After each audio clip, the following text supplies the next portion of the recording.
They came to Hawaii to work on the plantations, and they brought with them two instruments. One was the machete de braga. Looks a little bit like the ukulele, but has holes on the back. And the other was the breguinha. Now this is an ukulele that was made in the 1920s, but it's the same size and shape as those original breguinhas. So anyway, when the Portuguese got off the ships, they were playing their instruments, and the Hawaiians saw their fingers jumping all over the fingerboard and said that their fingers looked like fleas jumping. So uku is flea and lele is to jump. So ukulele means jumping flea.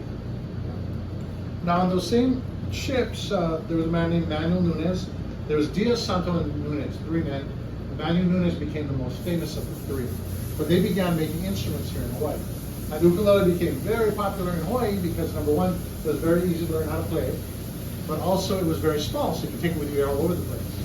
And so, very popular here in Hawaii, but it didn't gain worldwide popularity until 1915. In 1915, there was the Pan Pacific International Festival, which was held in San Francisco, and that was to celebrate the opening of the Panama Canal. And they held it in San Francisco to show everyone that the city was back from the Great Earthquake, right? And so the festival actually lasted 10 months long.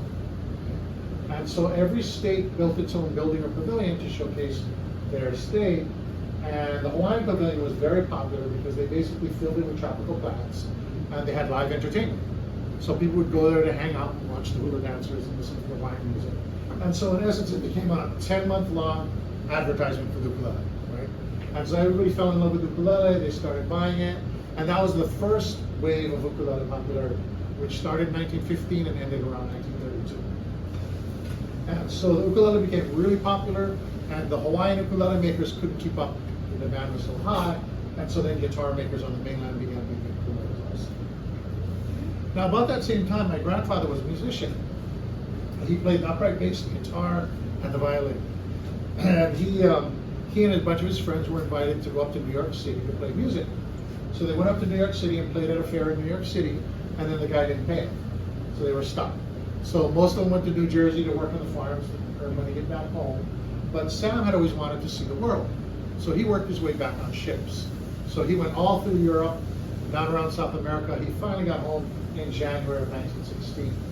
By that time, his friends had beat him home, and they were all involved in the ukulele making business because the demand for Hawaiian ukuleles was so high that anybody who could make ukuleles was making ukuleles. So Sam came home, but Sam was a guitar player, and Sam's dream had always been to open a guitar shop and make guitars. So that's what he did. He opened up a guitar shop in the middle of an ukulele booth. And so, of course, he wasn't selling a lot of guitars. And so his friends came to him and said, you know, Sam, if you want to make money, you've got to make ukuleles. And so that's how he got into the ukulele business. Now, originally he made ukuleles like everybody else, but the original ukuleles were very skinny, you know, small, didn't have a lot of sound, high-pitched, skinny sound. And Sam, being a guitar player, of course, he always wanted more sound out of the ukulele. So he began experimenting with size and shape, trying to get more sound out of the instrument. And eventually he came up with this. The oval-shaped instrument was wider, deeper. It was actually easier for him to make because he didn't have to do the extra bend. But because of the bigger body, it had a lot more sound. Now Sam wasn't just a, the next door neighbor was an artist and said, hey, it looks like a pineapple, let me paint it. So the first ones that he sold were all painted like pineapples, and so that's how we got his nickname, the pineapple ukulele. Well, Sam wasn't just a craftsman, he was a businessman. And Hawaii was a territory at the time. So he sent someone to Washington, D.C. and he got a patent. And the patent said that for 14 years, no one else could make that instrument. And so he got his patent in 1928. So between 28 and 30, everybody was buying pineapples because they just sounded so much better. So it pictures big groups of people and they're all playing pineapple ukuleles.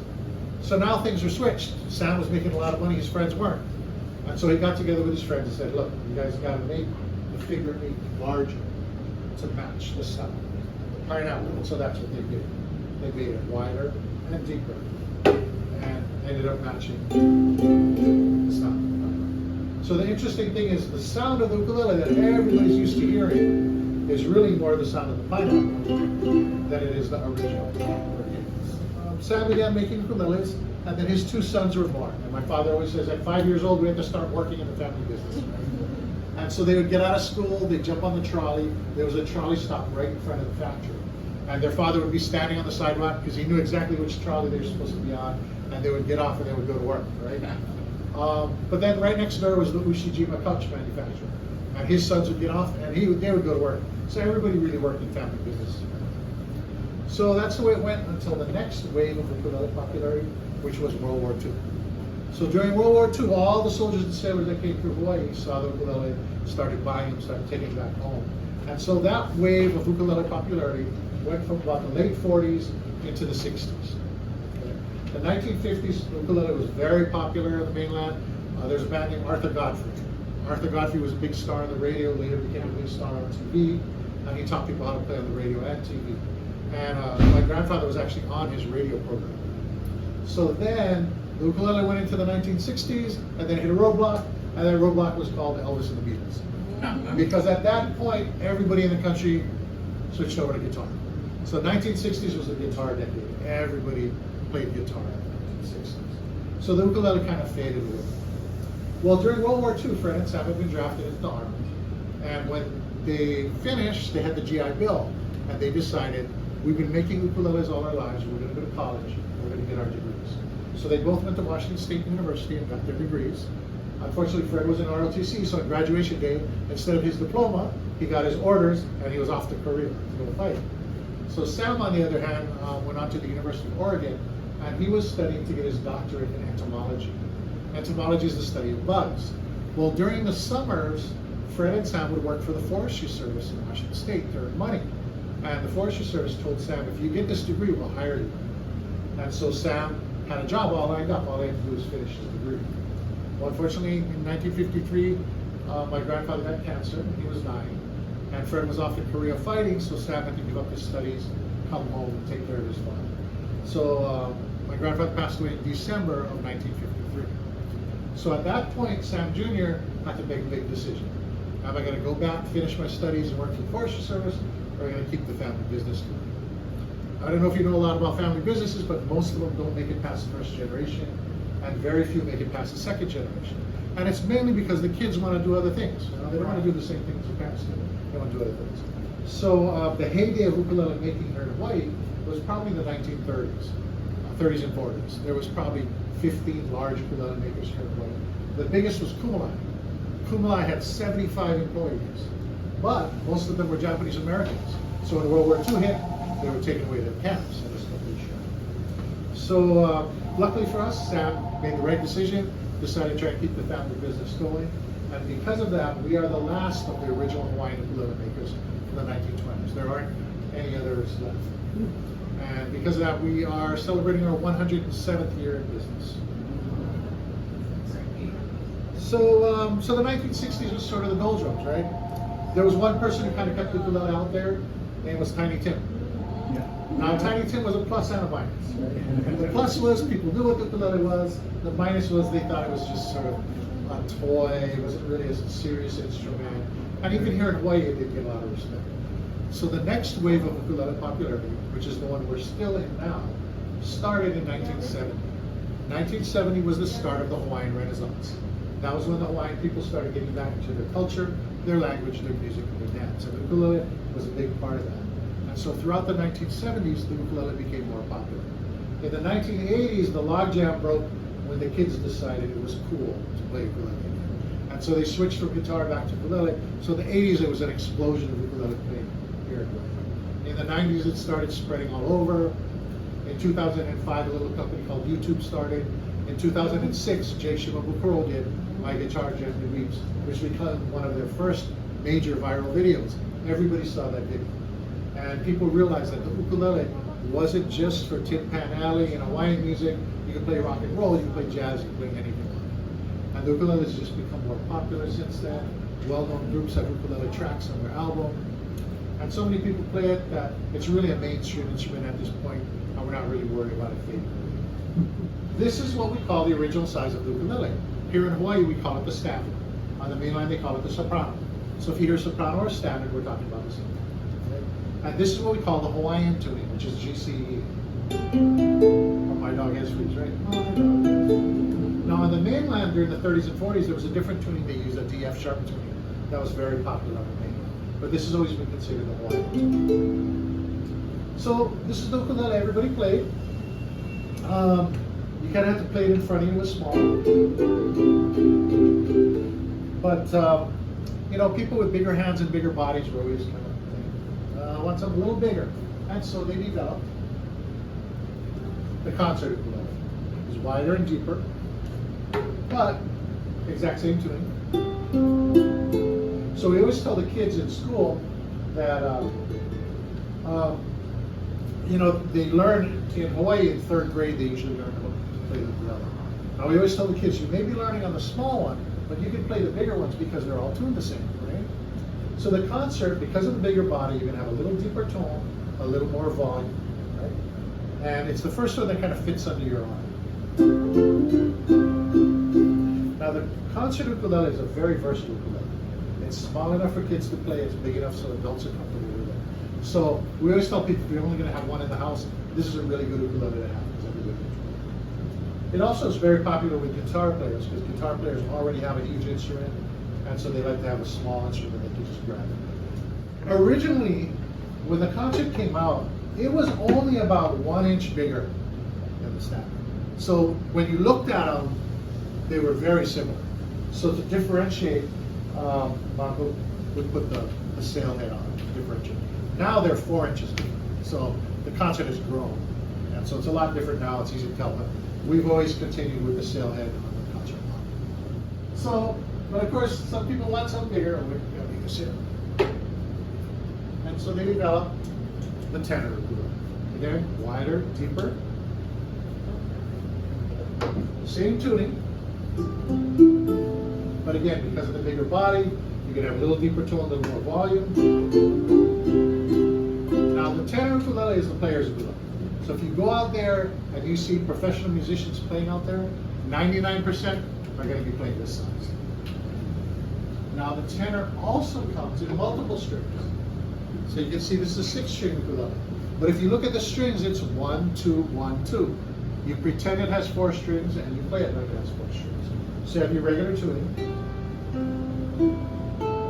Now we add 2 strings, but we're not just doubling the strings, we're adding octaves. So you have your regular C, your high C, a regular A, and a low A. So when you strum it, it gives it a fuller sound, kind of like a 12-string guitar.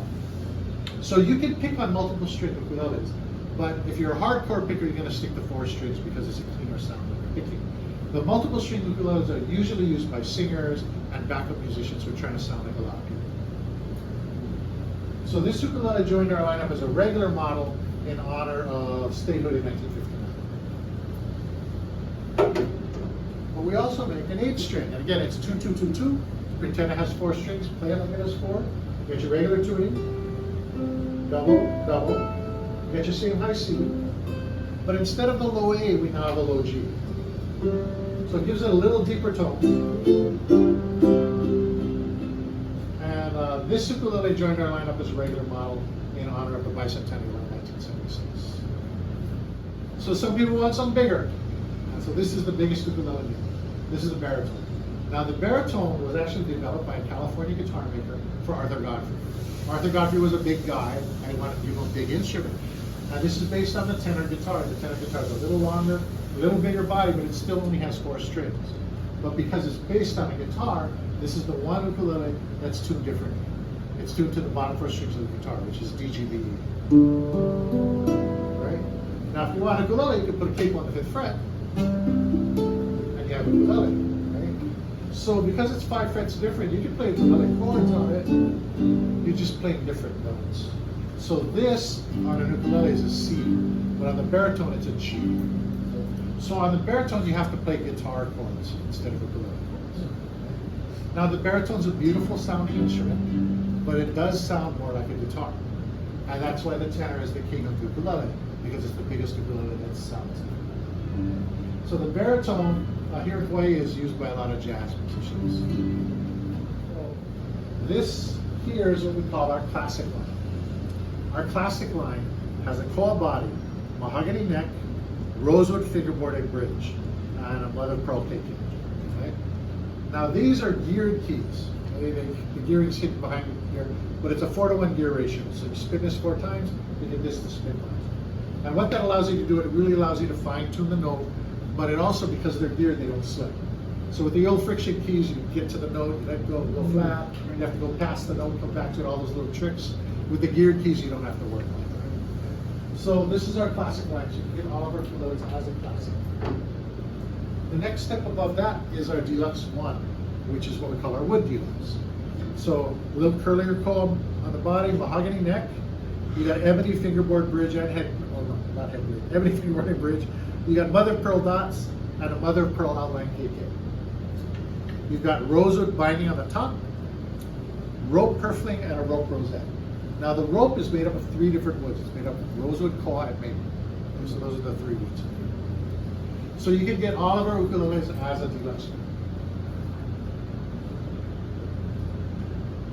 And then this is our Deluxe 2 model, which is our shell deluxe. So again, curlier koa body, mahogany neck, ebony fingerboard bridge and head plate. You got abalone dots and an abalone outline KK. You got rosewood binding on the top and the back, and then you have shell purfling and a shell rosette. Now this ukulele has an additional option of a slotted head. The normal head would be this head with the ebony, but this is an additional option. So the slotted head is only available on concerts and tenors. And this is the most expensive ukulele in our regular lineup, which is the Jake Shimabukuro Blue model. So again, curly koa body, mahogany neck, ebony fingerboard bridge and head plate. You've got Jake's signature here, plus his flat top. You've got the Gilbert keys he likes to use, the Diodario strings he likes to use. The binding is ebony binding, and then the ebony has a blue highlight on it. And that blue highlight is what brings out the blue in the shell, and that's why it's called the blue model. So this ukulele runs, the prices just went up on March 1st. So this runs $6,400. Yeah, in the past year, just the price of our neck wood has tripled in cost. So yeah, all of our supplies have gone. Let's see, so this is a picture of my grandfather when he was younger. This is a picture of him in 1953, which is the year he passed away. And this is a duplicate of the picture that went into the Ukulele Hall of Fame.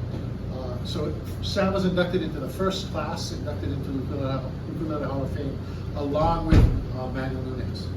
And then, a little over 10 years later, they inducted Fred and Sam.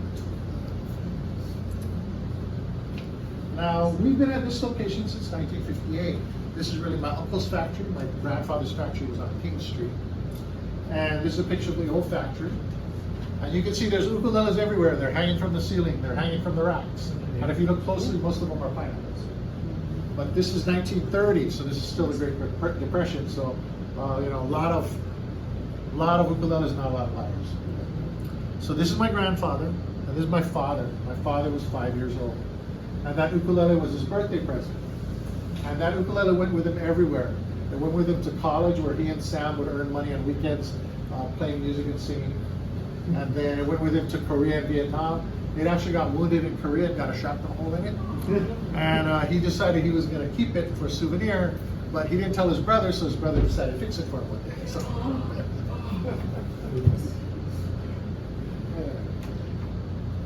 so this is my grandfather's logo. It's the seal of the Kingdom of Hawaii, which is now the seal of the state of Hawaii. And it says Kamaka, Hawaii. Now, a lot of ukulele makers at that time used the seal of the kingdom because ukuleles were being made all over the world, and people wanted them to know that these were authentic Hawaiian ukuleles. And so they would use the seal of the kingdom. Now, when my uncle took over in '54, he wanted to come up with his own logo. And so he was sliding Kamaka and ukulele over on top of each other. And when the KKs lined up, he said, "Oh, I kind of like the look of that." And that's how we came up with our logo. Now, Fred retired from the military and joined his brother in business, and so Sam liked that the two Ks stood for the two brothers. The last thing people ask me a lot about is the square ukulele. Okay, that is a cigar box. So we had an uncle who smoked these 1886 cigars, and so he had a lot of these cigar boxes laying around. And so he asked Sam, "Oh, can you do anything with them?" Well, the cigar boxes are made out of cedar, which is actually good wood for making these instruments. So he began making cigar box ukuleles. The original ones had a violin neck on them where the keys went out to the side. Then he switched to ukulele necks. And this one's a little different, has a claw top on it. They didn't need to have a claw top. They sounded just with the cedar. The low G just gives you a wider range in sound. And the low G became very popular probably in the 80s or so. The low G was the dominant, actually, mainly because the biggest school here in Hawaii, the Roy Sukuma Ukulele Studio, he has 4 studios, and they would play low G. And so all generations, all these students who went through Roy, they all played low G. But then along came Jake, and Jake plays high G. And so then a bunch of people switched back to high G. And so now you pretty much split half and half. Half the people play low, half play high. But yeah, Jake showed that he could play a lot of things with high G. And so people went back to high G. Okay, well, if there aren't any more questions, what we're going to do now is we're going to go out this door, and we're going to go around to the back, and we'll see how they're actually